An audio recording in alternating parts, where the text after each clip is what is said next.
Welcome to America Open for Business, where we talk with high-growth entrepreneurs and leaders who have found success in one of the world's most important markets. Hello, and welcome to America Open for Business. I'm the host of the podcast, Cameron Heffernan, and I talk with high-growth entrepreneurs and leaders who have found success in one of the world's most important markets. This episode in our Founders and Owners series is brought to you by Your B2B Marketing. We are a truly global marketing agency. Many mid-market B2B companies face challenges in clearly defining their value proposition and articulating it to customers.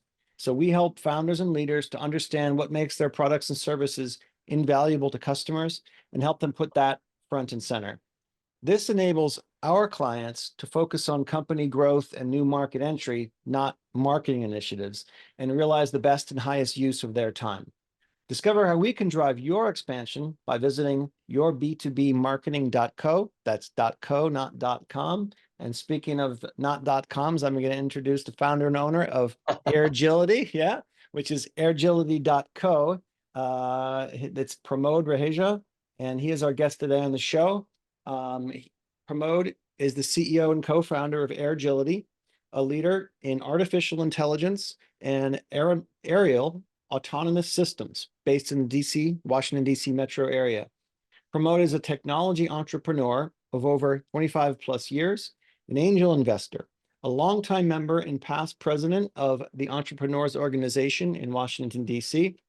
And oh, by the way, Pramod is also a commercial pilot with over 14,000 hours in 30 plus aircraft types.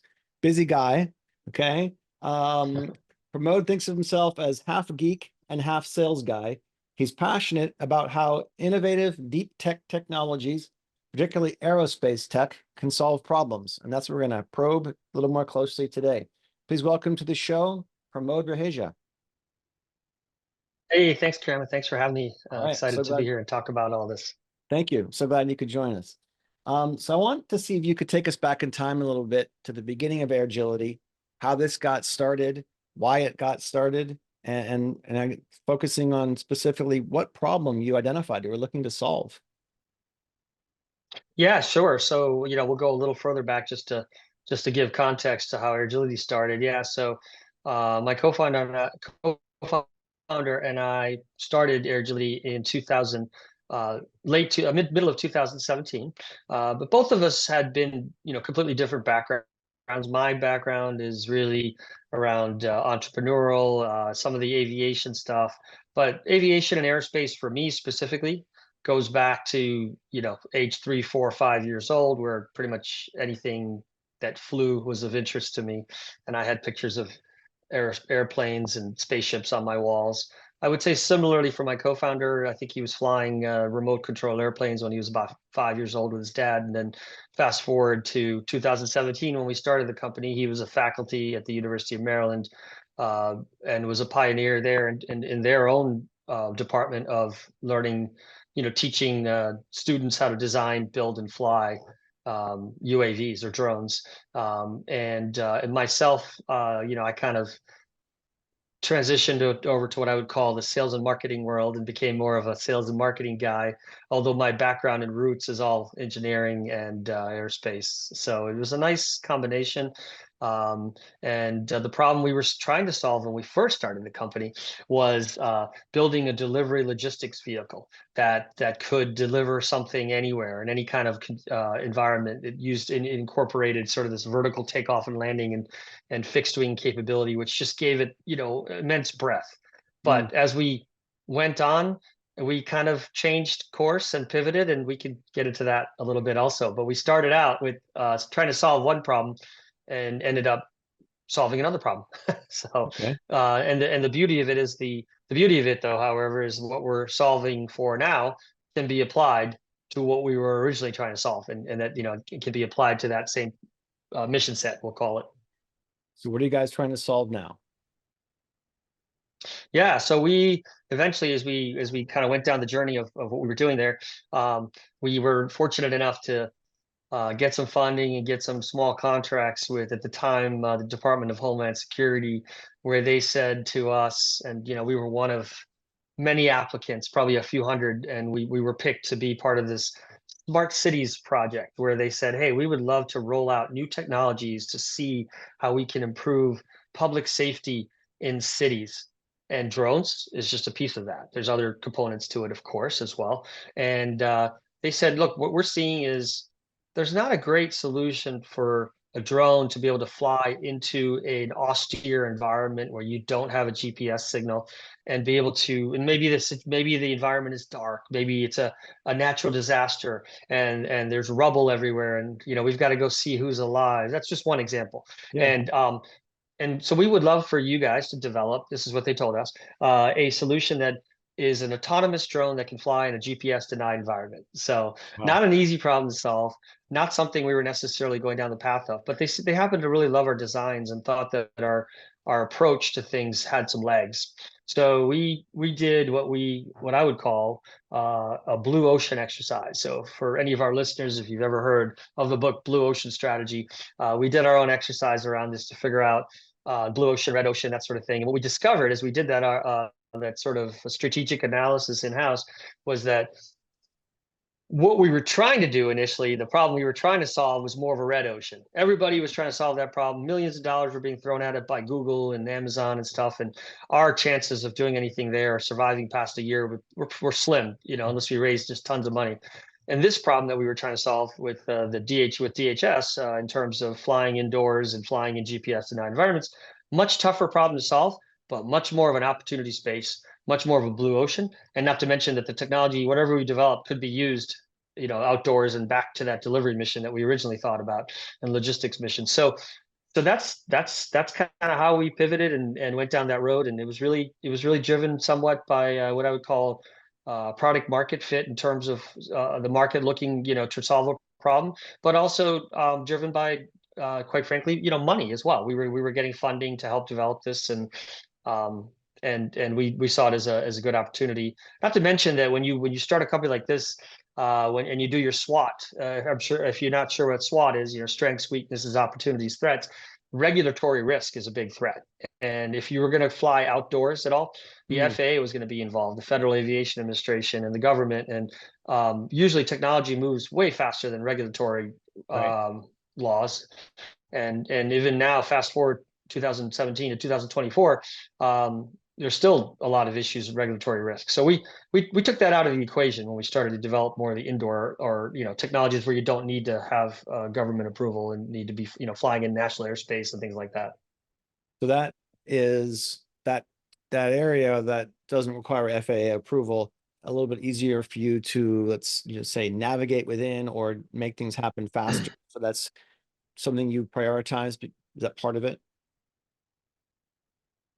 Well, yeah, if you think about the mission that's required to be able to fly, say, indoors. Now, just to be clear, we can fly indoors and outdoors with our technology, but the focus initially was on indoors because that was the mission that DHS had put in front of us. Yeah, there was no requirement because you're not flying in any kind of airspace. You're usually flying inside a building on a private property, and so really all the approval you need is from that private property, and typically those approvals might be driven by their own comfort for flying in those environments, but also somewhat maybe by insurance requirements too, but not regulatory necessarily.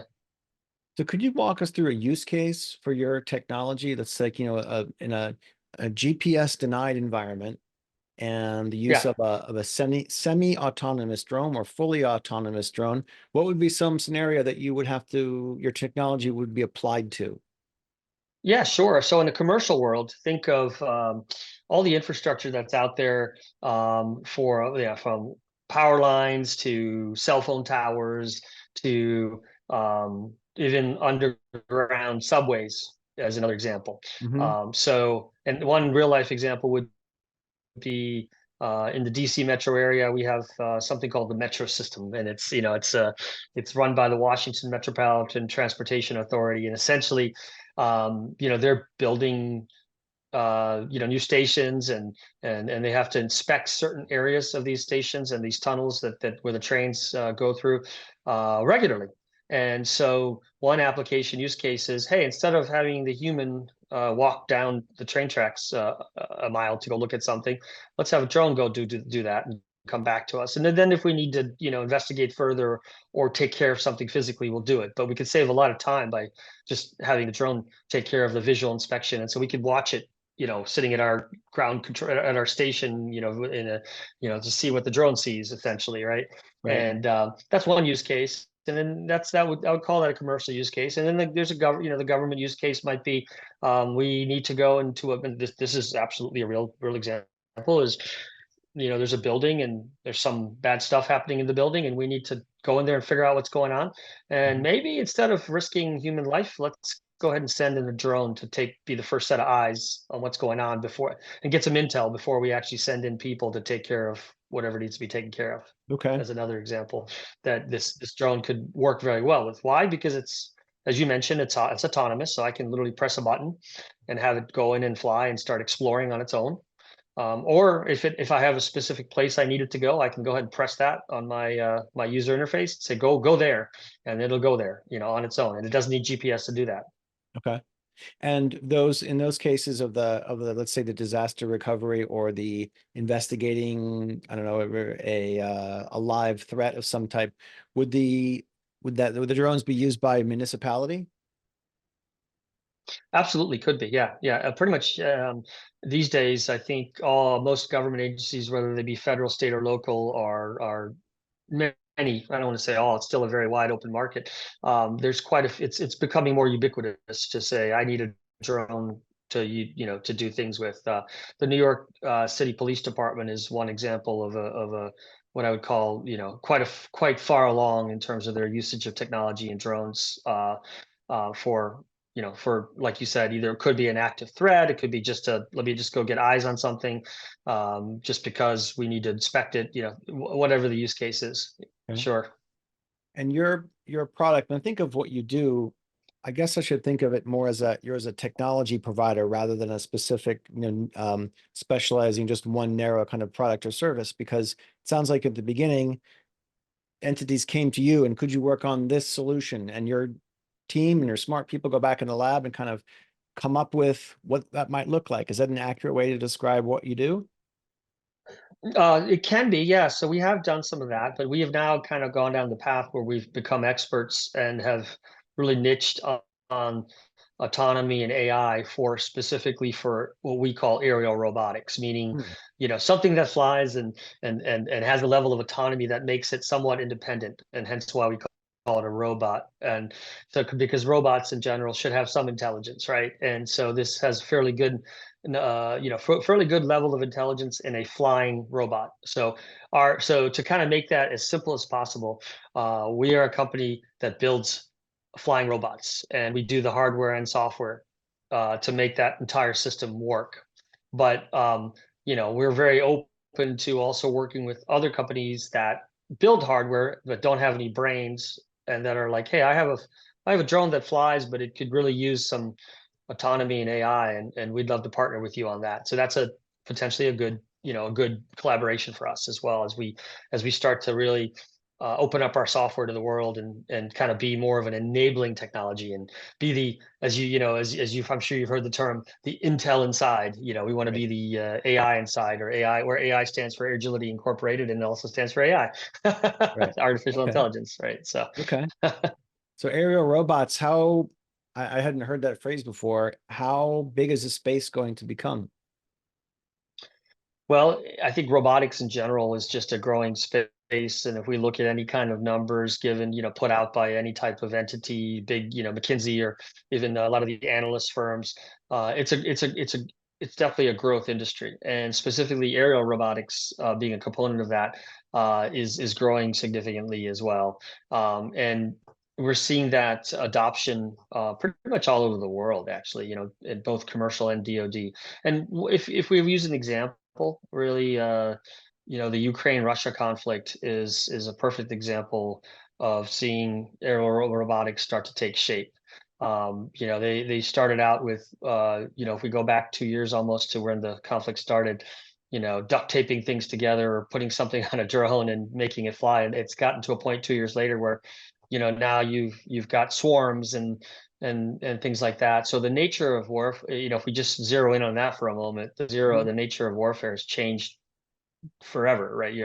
Do you need a tank anymore? Maybe, but you could do a lot more damage. It could do a lot of damage still with little drones that are cheap and have some brains to be able to act as a robot as well. So yeah, I think it is a growing space, both we call dual use, both on the commercial side and of course the military side of things and the government side of things as well. And if you look back in history, pretty much anything that's been developed for the government that's of consequence has become a commercial product. The internet obviously is the easiest example to use. Right. That started out as something that was in the government that eventually was given to the world, So or made its way to the world, I should say. when you go about your product development or identifying product market fit, you're looking for maybe the fit right now for the government, but down the road later, it's got to be something that's commercially viable. Is that what the dual use references to? Yeah, it can be both at the same time as well. I mean, so the what makes it different is that you might have a different payload on the drone itself. So you might use the same base drone and software, or navigate, autonomy and AI software to get what you need done, but the payload could be different. The military might have a certain type of camera they want to use for a certain type of mission, but the same thing can apply in the commercial sector where they say, hey, we need to do some thermal imaging of an area, or we need to sniff for methane, and we need a optical gas sensor to be able to do that. So the drone itself, the robot, we'll call it, the robot itself is a tool. It's a tool for somebody to use, and then the payload, typically what's on that tool, is what becomes the important piece of it to get you the data that you need, the insight that you need. Mhm. And sometimes those payloads and those sensors can be more than the drone themselves, right? So right, so Wow. so you might have a drone that costs a few $1,000s to build, but your payload could be $20,000, right? And so, and those are small numbers. I mean, I've seen much bigger numbers of where some piece of payload costs 100,000, or two or more, and so it's important. And that's where the drone then becomes important, because you want a design that protects that payload best it can as well, right? If you think Wow. about it from a design perspective and safety perspective. So you're talking about an all-out engineering effort when you combine integration, when you combine payloads and sensors and how they interact with the drone itself, and and where it's flying. And uh, so it's a fairly complex technology and endeavor to do what we do.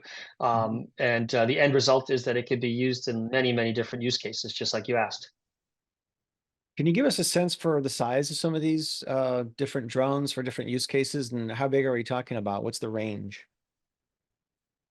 Yeah, so they can range anywhere from something sitting on my desk, like I'll try to pop this in the screen here for a Yeah. second. That's like Yeah. right in front of me right here, Yeah. and and which I can literally hold in my hand and potentially even launch from my hand if that's a desired way to do it. Yeah. To something that is the size of your kitchen table, is kind of the range that we work with. There's bigger drones, there's smaller drones. Right now we're in partnership with another commercial company that does a lot of DoD work, that builds small, tiny, we'll call them micro drones, or marsupial drones that are like Wow. little, like like that big, right? and Yeah. and so we're working with them on some joint projects to do some things. And so and then you've got what some of our audience probably have seen on TV or on the internet or in the news, is gigantic drones that like the military might use to do intelligence, surveillance, or reconnaissance, as an example. That fly way high up in the sky, way above our heads, and can Mhm. stay in the air for hours and hours and hours. So those are mostly what we call remote, just to give you a little differentiation. Those are called remotely piloted vehicles. So typically there's a pilot controlling those. They're not necessarily just pure drones where you launch them and then and then maybe they fly. So those aren't really robots. They're still piloted. But Okay. what we're building are robots that actually you could let them go and they'll go fly by themselves, and they'll come home based on a certain set of rules and algorithms that we've created Wow. typically.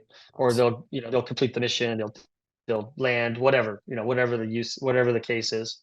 So the scenario here is also that because of that autonomy, that semi-autonomy, you're not requiring an individual, whether it's a pilot or an operator, to be doing something each time there's a mission? Yeah, typically you're going to have some sort of operator, right? But that's the difference. You Okay. have an operator versus a skilled pilot, right? So one of the things we hear, mostly in the commercial sector, is that it's hard to find good skilled drone pilots. Not to mention that the economics of that, there's not really I wouldn't call that a career path either. It's not like the economic support, you just being a drone pilot full time all the time.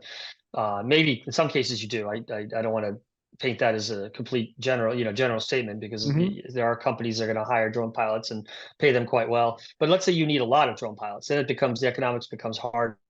So if we can equip an operator to say be able to go and do a mission and operate the drone as well as pay attention to the mission at the same time, that is an ROI a company loves, because typically what happens today is people go out and they fly their drone and they have two people as they have a payload operator and a drone operator. The payload operator is really responsible for getting that data, making sure that they're getting the information that they need that's important. And then the pilot is really tasked with, no, make sure you fly that drone and don't crash it into the cell phone tower or whatever the case may be.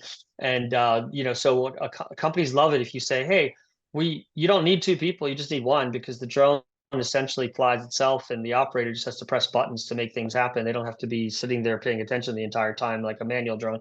And by the way, most drones on the market today are manual, maybe with some very small, tiny level of autonomy, if that even.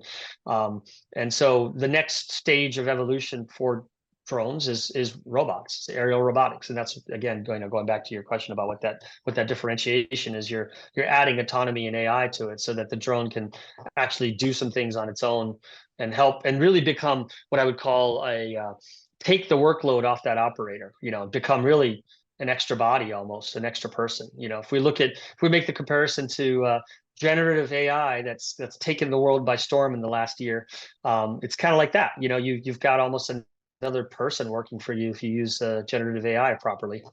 Wow. Where do you So see we're this doing the same heading? thing for drones. We're putting,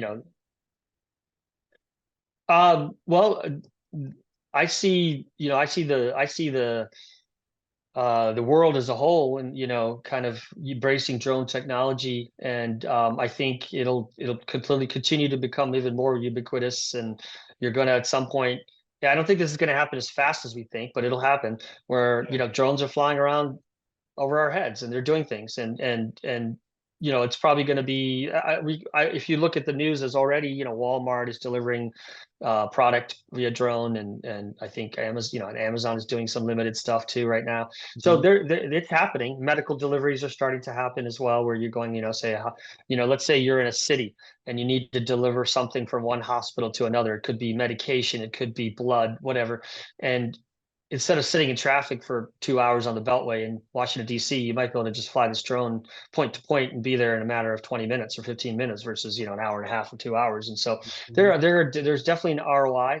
But as I mentioned earlier, there's regulatory risk still keeps it from happening ubiquitously. But to answer your question of where is this going, that's where it's going. We're going to see more and more use cases. We're going to see more and more use.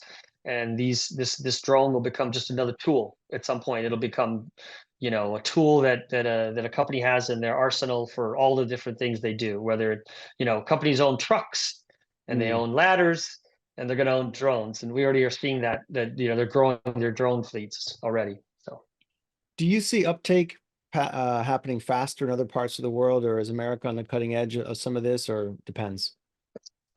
I would say, we're definitely on the cutting edge technology wise, but I would say the adoption is happening more in other countries faster. Okay. For whatever there's a lot of reasons for that. It's probably a whole nother separate podcast for the reasons for that. but yeah, I'm seeing like, some of the European countries moving faster when it comes to allowing drones to fly around. I'm seeing, but I will also say that there's still a big case for what you asked me earlier about autonomy, because we have seen drone crashes. In fact, there was one a few years ago, I think it was about a year or two ago, where this company had been doing drone flights in Europe and they had accomplished a few thousand, and then one crashed into a playground. Luckily, nobody was hurt, no kids, nothing like that, but it caused an immediate halt right? To, oh, whoa, what happened there? We got to take a look at this, because obviously you don't want a drone falling in the Yeah. playground, right? And so I think there's still, reliability risk also, because, any kind of machine, involves engineering, and the reliability on that engineering has to be good.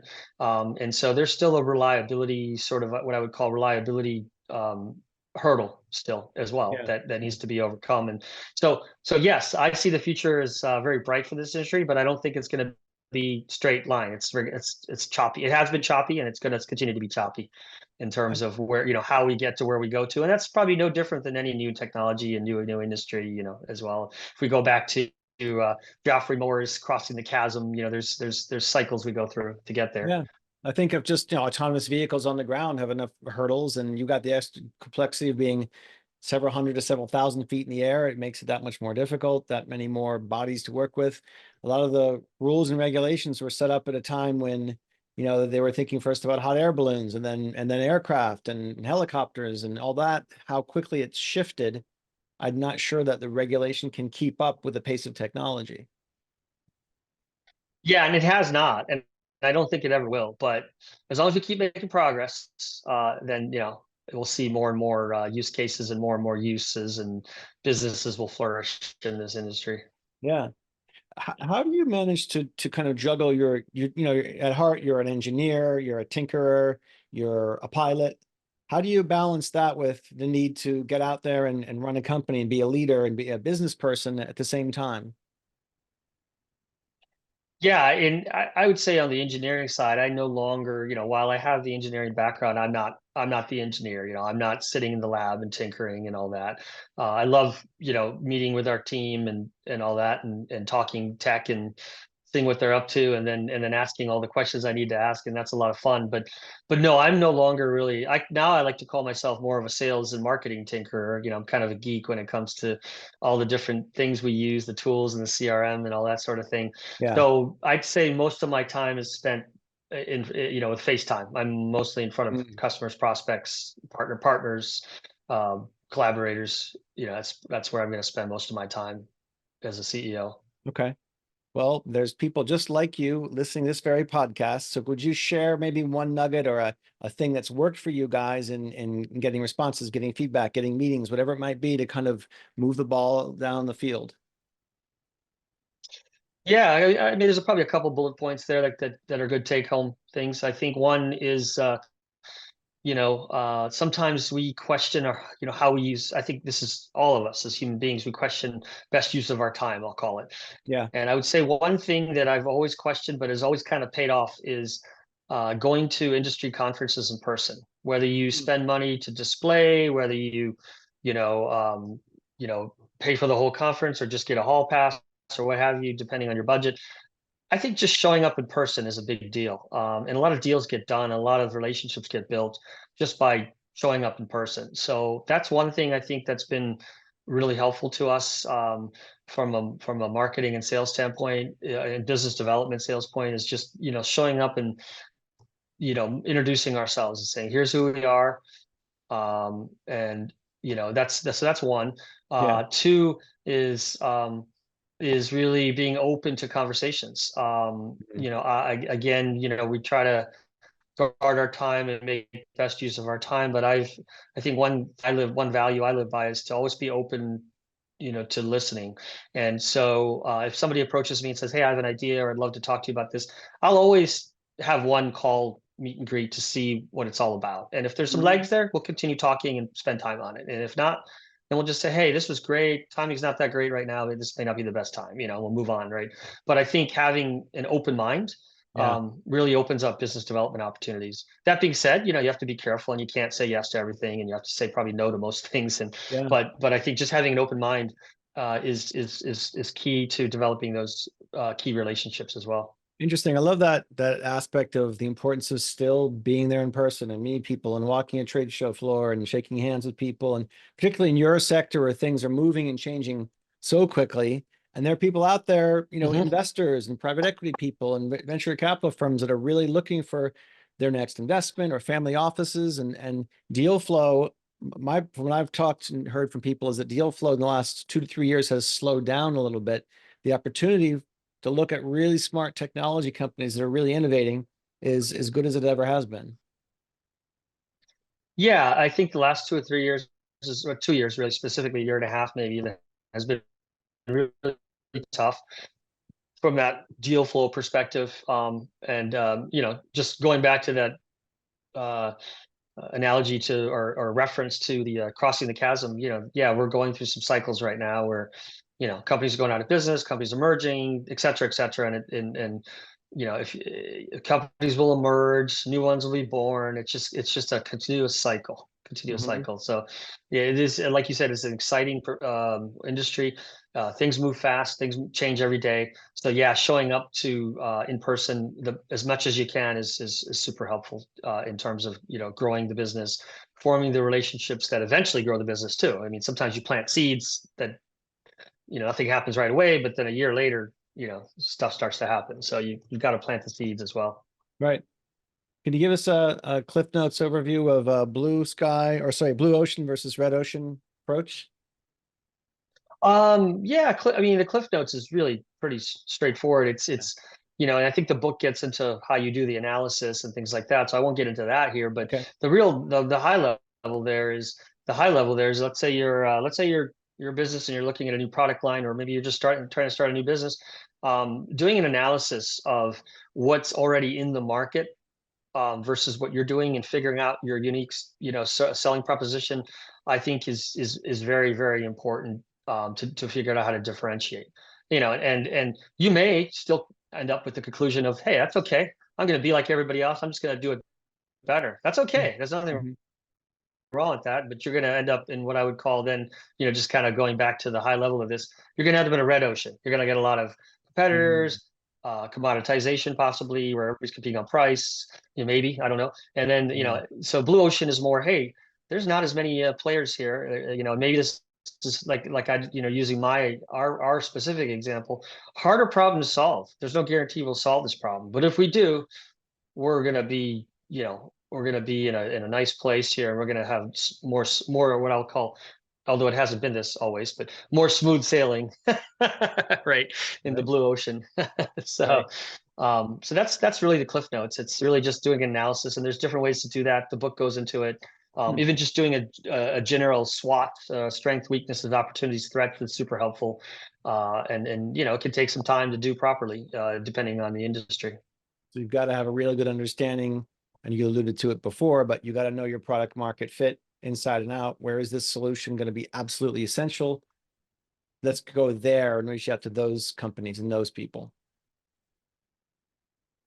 Yeah, and I'd say product market fit for early stage technology like us can be difficult. Like you may get 98, 95%, 95, 98% there, and then not really have it perfect until you actually embed with the customer, and then know exactly what they're looking for, right? So it's I wouldn't say it's linear or the same for everybody, but the concept is still the same. Like get that product market fit. The faster you get that, the better.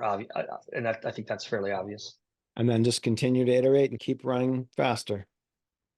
Yeah, that's right. That's right. And talk to your customers and prospects as much as you can, because that's where the gold is in terms of knowing what the market wants. Yep. Well, I've got one final question for you, but before I ask it, I want to point people to your website. That is airgility.co, airgility.co.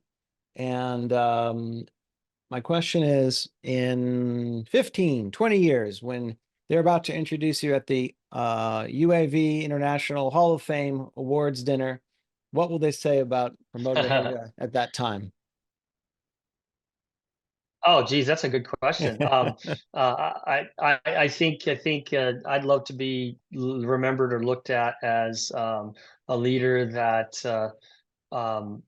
had an impact in terms of advancing some of these technologies that we've talked about to where they will go, right? Which is what we talked about as well, and have become a mainstay.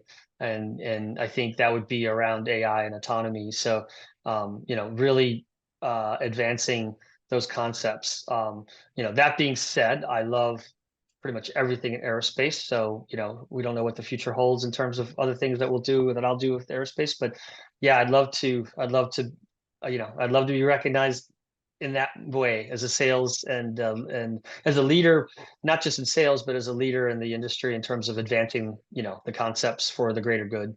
Fantastic. Sounds good to me. Pramod Reheja is the CEO and co-founder of Airgility, a leader in artificial intelligence and aerial autonomous systems based in the Washington, D.C. metro area. Pramod, thanks so much for your time today on America Open for Business.